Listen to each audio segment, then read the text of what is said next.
Geico and saved hundreds.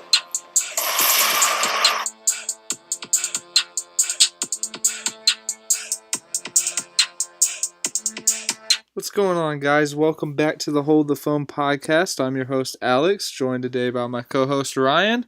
How you doing, man? Not too bad. We didn't forget about you guys.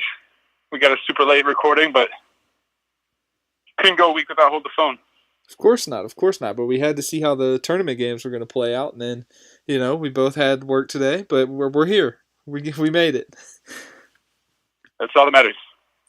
Yep. Well, first, before we dive into the tournament, let's just recap a little bit of the NFL action from this week. Well, first off, we started with Justin Houston signing with the Indianapolis Colts. I personally love the move. I'll get into it a little bit later, but I want to hear what you have to say about it first, Alex. I mean, I love the move for the Colts. Makes complete sense. But if I'm the Chiefs, what the hell are y'all doing? You've lost so many players on that defense that I just feel like you've been gutted. And I don't understand it. I don't get what they're doing, but on the Colts end, I think it makes complete sense. They brought him in on a 2-year deal. They needed more. He's more of a veteran leader, I think, in that locker room. He brings a big veteran presence, which I think they needed to just be able to calm people down during high-pressure situations and stuff. And, I mean, he's a great pass rusher. I'm wondering if they'll play him at outside linebacker or if he'll move on to the defensive line. That'll be interesting to see. But other than that, yeah, I love it. I think it's a great signing for the Colts. Yeah, the Colts actually lead the NFL in cap space available, and they've been kind of quiet. I mean, they've only re-signed a few safeties. They signed Devin Funchess last week, and then they just signed Justin Houston. I really like that they're not going out and overpaying for their players, and I don't know. I really like the Justin Houston signing because it's someone who's been there before. The Chiefs have definitely been to the playoffs like almost every year for like the past 5 or 6 years. So I mean, Justin Houston has been through all of that, so he knows exactly what's going on. And obviously, Frank Reich is trying to get further into the playoffs than they did last year. I mean, last year they played amazing in the playoffs. So I mean, they're just trying to further that, and I really like what they're doing. I really like the signing. Couldn't agree more, man. So, yeah. So moving on, another linebacker we could talk about is Vontaze Burfict signing with the Oakland Raiders. I don't like the player, but I like the signing. I think fits in perfectly with that Oakland flashy, whatever vibe they're going for. But I'm not a big fan of Vontaze Burfict. I don't like dirty players, and that's funny. Lord knows he is one. Because I hate the signing because I think it's going to lead to nothing but chemistry issues because Vontaze Burfict has injured Antonio Brown on multiple occasions with those dirty plays. And I know they said, oh, the enemy of my enemy is my friend, but like, no, you're still going to have beef with him. Like, I get that right now you have to act all peaceful, but when y'all are 2-8, I don't know. I could see tempers flaring and it just turning into a mess. But hopefully not. Like you said, I don't like the player, but I mean, he's a good talent, so hopefully it helps them. That's actually a really good point. For some odd reason, I did not even think about that when considering Vontaze Burfict. I did not even think about him in AB's history. That'll be really interesting to see how that shakes out, but I mean, in terms of player needs and player value, I think it's a good signing. But yeah, definitely something to consider with player chemistry. Yeah. So a pretty under the radar notable move that happened this week, the Baltimore Ravens re-signed quarterback Robert Griffin III. I wasn't shocked, but I think it's great for RG3. I think it's great that he kind of found a home. I think he is a decent backup quarterback, and I think he's going to be a great mentor to Lamar Jackson. Yeah, I mean, he fits the scheme also. You got to think about that. Like, their plan is to run Lamar Jackson 20 times a game, it seems like. So, like, even if he gets banged up, they still have a mobile quarterback. It's not like they're sending Joe Flacco in there and they have to change the offense on a whim. I mean, yeah, RG3 is injury prone, but still, he's mobile. He can get it done. Sure. And another thing to remember is that the current offensive coordinator for the Ravens is now Greg Roman, who was Buffalo's offensive coordinator when Tyrod Taylor was playing his best. So it looks like we're going to see a lot of the same stuff going on. I think Lamar and RG3 fit great in that scheme, like you said. I like it. I like what they're doing. Moving on, we got Chiefs making a decent move for once, signing cornerback Bashad Breeland. I like the signing. He played pretty well with the Packers last year. I think they were actually looking for him when he left Washington last year. I think the Chiefs were trying to sign him, but he ended up going to Green Bay for a year. Now they got him. They got their man. I like the signing. They definitely need some defense. That should be the first defensive signing of many for the Chiefs, if I'm being honest. Yeah, man. I mean, they're going to have to make a lot of moves on the secondary market because they have a lot of holes to fill. But yeah, I mean, I agree with it. He's still super young. He can develop. And I don't know. I just don't see any leaders over there now. I guess Tyrann Mathieu, but I don't know. It just seems iffy to me. Couldn't agree more. Last, in terms of NFL signings this week, we have Buffalo signing offensive tackle / trying to turn tight end Jake Fisher from the Bengals. As a Bills fan, I'm excited for the move. I'm excited to see how Fisher turns out. I think it was a pretty low risk, high reward signing, and I like the move. I'm excited to see how his transformation looks. Yeah, I mean, I hope for him it works out. I don't know much about him, but I mean, the fact that you're going to go from offensive lineman to tight end, I hope he has hands, or maybe he's just going to be a blocking tight end in big, goal line formations and stuff. But I mean, people might sleep on him, and then he can sneak out into the backfield behind the linebackers and catch a few touchdowns. Who knows? That's right. They said they did work him out a few times, so I mean, he's definitely proven he's got at least some ability to play tight end. I think obviously he's going to be a really good blocking tight end, which is something Buffalo needs. So hopefully it turns out right. All right, man. You want to turn it over to March Madness? Yeah, man. So I guess we just overlooked it in our last episode because we were so excited about our free agency. But I'm guessing you filled out a bracket.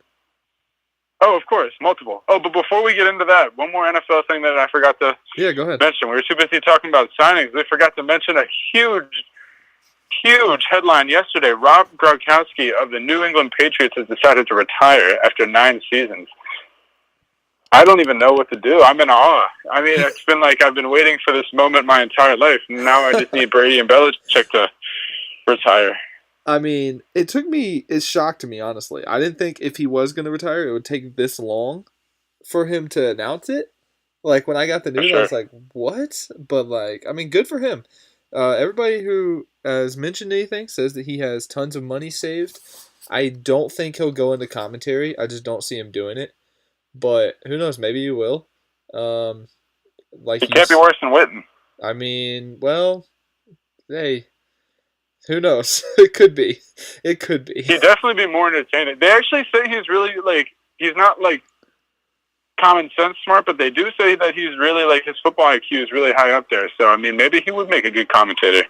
He'd definitely be an entertaining one at that. I don't think he'd be bad. I just don't know why he would do it.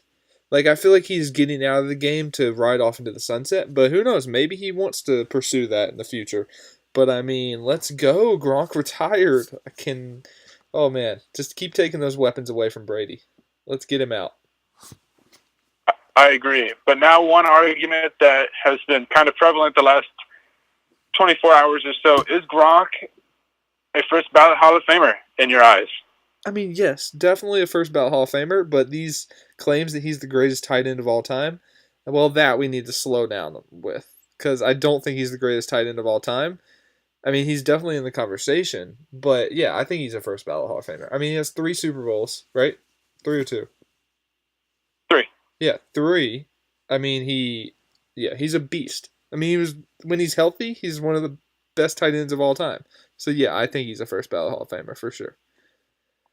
I mean, if you don't mind me asking, do you have a guy on the top of your head that you think you'd put above Gronk? Do you think you do have that's your guy? Is it Greg Olsen? No, it's not Greg Olsen. No. I mean, if you told me I could have Greg Olsen or Gronk in their prime, I'm probably going to take Gronk. Let me think of a tight end. Um, I could think of a few that are in the conversation, but I don't know if I'd put any of them above Gronk. I think of guys like Antonio Gates, that's the only one Aaron that I could Hernandez. get to start thinking of was Antonio Gates.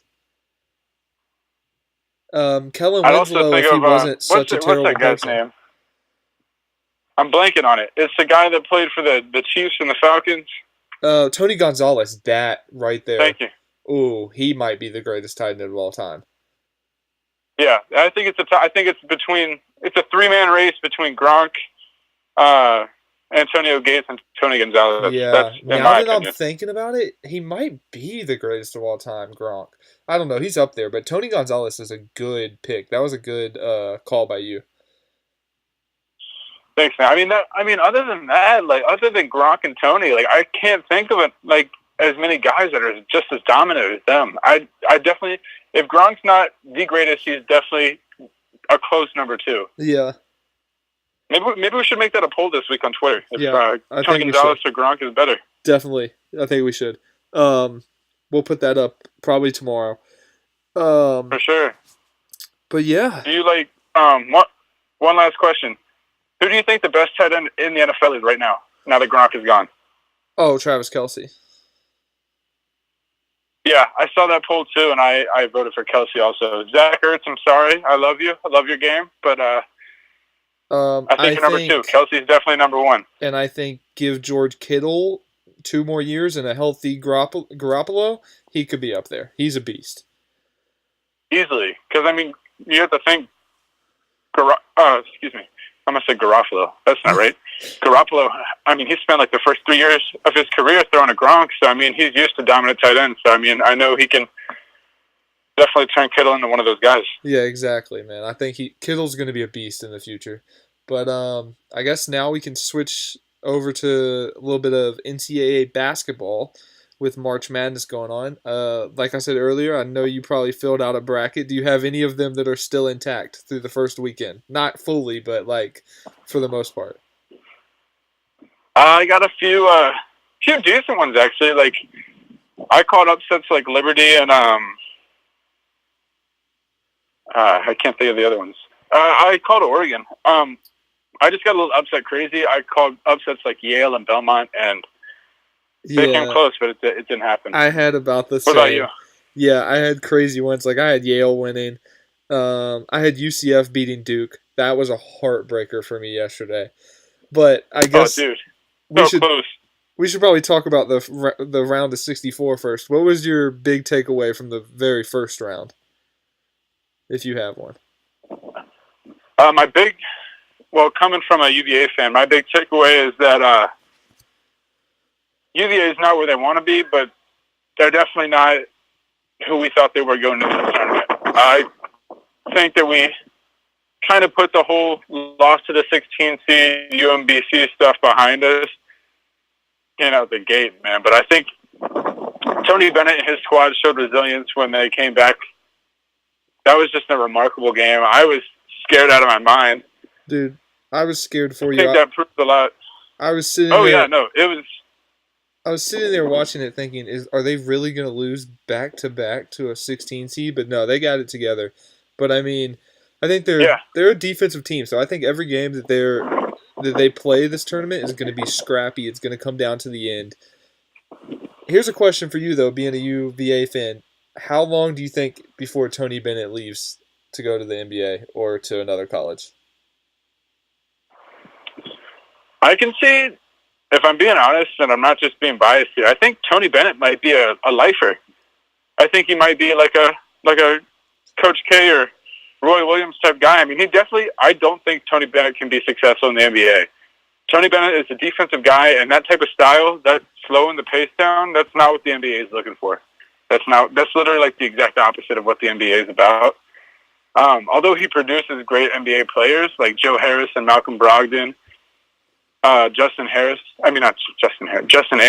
Honestly, just to name a few. I would love that, not only for the ACC, but like for Virginia. Like I don't have hate for Virginia like I do for Duke. So like to see them be good year in and year out, it would just make the ACC so much more competitive, and it would just be great. I hope he stays because he's young too, dude. He's like 40, like in his late 40s, early 50s. So like, I feel like y'all have so much potential ahead of you. Oh, exactly. I mean, I feel like we're like at the brink of a dynasty. I mean, we have to win a title first, but I feel like after we get that first title, it's gonna just keep rolling and rolling. We just gotta figure out how to get there. And the recruits are gonna keep coming in heavy because the ACC is just doing nothing but getting so much better. But I mean, even some of the worst ACC teams are better than some of the best SEC teams or any. I mean, pick a conference. I'm not picking on the SEC. I'm just saying, they're better. People who say that the ACC is not the best division in college basketball are either liars or uneducated. Yeah, they're insane. One of my big takeaways was New Mexico State came within one shot of beating Auburn, and then in the round of 32, Auburn beat the bricks off of Kansas. So this Auburn team has me very confused, which makes me scared because that's who Carolina plays in the Sweet 16. Because like I feel like they could either be a beast of a team or they could not show up at all. They're gonna give you trouble, man. Yeah, I'm worried. Another thing, Cincinnati, man, they make me. I would be heartbroken if I was a fan of Cincinnati. I feel like they're always in the tournament. They're always like a solid like between 5 and 8 seed, and then they always lose in the round of 64 or the round of 32. Like I couldn't tell you the last time they were in the Sweet 16. Oh, me neither. But I also feel like they're always in that 7-10 game. They're always like either a 7 seed or a 10 seed. If my memory serves me correctly. I think you're right. But like it's ridiculous. Like their consistency is amazing, but their ability to get beyond that is lacking. Another thing we can talk about is let's just jump right into it. That Duke UCF game, man. Duke should. That was a heartbreaker. I was feeling for those guys. And did you see the locker room speech after the game? Yeah, I did. That was hard to watch. Man, Duke, I gotta respect them because I mean they're a powerhouse, but like they should not be in this tournament anymore. They should be out. They should be sitting at home. That tweet I tweeted out about 2 weeks ago, and you wrote back, "Whoa." Or hot take, something like that. I should have been right. They should be sitting at home. UCF should be playing Virginia Tech next Friday. Like, man. Also, I think Taco Falls could be pretty good in the NBA if he can stay healthy. Which you think so? It's a big if. I mean, not like a beast, bro, but like he could be a solid big man or like a solid like seventh man off the bench. Like, I mean, he's 6'7", so he's clearly going to get a chance. And if he can stay remotely healthy, I mean, he's 310 pounds, which is a lot heavier than most 7'6" or like even 7-footers come in out of college. They're normally super skinny. So, I mean, I'm hoping that he can because I love his story and I hope he continues to just grow and be a beast. That would be very cool. But yeah, I agree with you. This Duke game really made me wonder how far the Blue Devils are going to go this year. I don't know. Here's the problem. What their future's looking like. I'm not just saying this because I'm a diehard Carolina fan and I love them. The problem is that they have no three-point shooters, other than Cam Reddish, who's been not shooting the ball well at all. And their point guard, is it Tyus Jones? One of the Jones brothers cannot shoot at all. Like, they were leaving him wide open during the UCF game and just filling the paint with players. So, like, if you can figure out how to stop Zion, I think you have a chance. Like, I think Virginia Tech has a serious chance of upsetting them come Friday. That's a bittersweet game for me because I'd love to see Duke go down, but I'd hate to see it by the hands of Tech. I know we never hear the end of it because we lost to Tech. I mean, we lost Duke twice this year. But I think Tech has a chance, especially because they've got what's his face back. Is it Greg Robinson? Yeah. Is that his name? Yeah. Yeah, I think that's his name. Another team I'm really worried about is this Oregon team, man. This Oregon team is amazing. I think they're severely underrated. They finally figured out their play style after losing Bol Bol earlier in the year. I just really like where the Oregon team is going. I just hope they don't go to the next round, because if they go to the next round, that means UVA's out. No, what's crazy? That's who we play next. Is this Sweet 16 matchup between Virginia and Oregon and the one between North Carolina and Auburn? I feel like if Virginia wins and North Carolina wins, they're destined to meet in the Final Four. Because I don't think Purdue or Tennessee can beat Virginia, and I think Carolina can beat Kentucky or Houston. Like, I can get behind that. Dude, first of all, I'm going to be so sad if we have to play Virginia in the Final Four, just because Virginia is such a tough matchup. But, man, I don't know. I also heard today that this is like the chalkiest NCAA tournament in a long time. Like it's been kind of dull. I know that all the round of 32 teams that were favored, not necessarily the higher seed, but the ones that were favored in Vegas, they all won. Which is crazy. Yeah, there haven't been a lot of big surprises this year. I mean, besides teams like Liberty and Oregon going pretty far in the first few rounds, I mean, it hasn't been too like on the edge of your seat, like, oh my gosh, who's gonna upset who? Like, like it's been pretty straightforward this year, and I don't know why. Yeah. Maybe their seeding team is better this year. Also, another thing, just to prove how much better the ACC is than everyone, not being biased, just stating facts, we have 5 teams in the Sweet 16. Duke, Virginia Tech, Florida State, Virginia, and North Carolina. Like, that's insane. And that's of only 7... So we have 7 or 8 teams represented this year. Because I know we have those 5, and then we have Syracuse and Louisville. So, am I missing any? I don't think so. I think it's 7. Let me see. Yeah, I think for the folks at home, that's a down year. Usually we have about 8 or 9. Yeah, 7. Or 7 to 9. 7 to 9. Usually. Yeah, it's just crazy, dude. Like, the ACC is the SEC of football. Like, they're beasts, man. And it just makes me so happy. I love when it's competitive. Like, yeah, of course I'd love to see Carolina blow everybody out, but, like, it's just more fun when it comes down to the wire. Although, for sure. My worst nightmare in the history of the world is still alive, and that would be Duke Carolina in the national championship, because my stress for that entire day would just be through the roof, and I don't know if I could handle it. But what a great game that would be. Honestly, not just saying this, I'd feel pretty confident that we could win, but I'd still be so nervous. You guys have looked better in the tournament this year than they have, so maybe. Yeah, man. And Nasir Little is coming on strong in the tournament. It's literally like they just hid him on the bench for the whole season, and then I think the last 2 games he had either 18 or 20 points. He's coming out of nowhere. I guess we can wrap it up with our Final Four picks and our champion picks. I like it. All right, you want to go first? Yeah, I'm going to go Final Four. I'm going Purdue, Michigan, UNC, and Duke. That's who I'm going for Final Four. Wow, you have Virginia getting knocked out? Yeah, whether it's by Purdue or whether it's by Oregon, I don't know. Okay. We always choke in the tournament. I don't want to be cocky. Who's your champion? My champion? If I had to pick anybody, I'd probably pick you guys. I feel like that's the safest pick. My backup would probably be Michigan. Okay. But that's my pick. My Final Four is Michigan State, Texas Tech, Purdue, and North Carolina.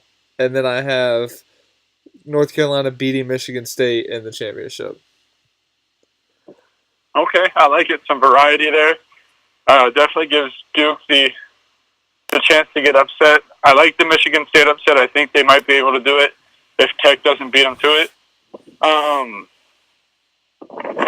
Yeah, solid picks, man. I just don't see Duke being able to shoot their way into the championship. I just think they're going to be in a game where somebody from the other team gets hot and they're not going to be able to match it. Oh, for sure. I mean, and definitely once you get up to the Final Four and on, it's all offense from there. But yeah, So we'll see. That's about all I have for this show. You got anything else? No, just keep following, guys. Keep watching, and we'll see you next week. Yeah, man. All right.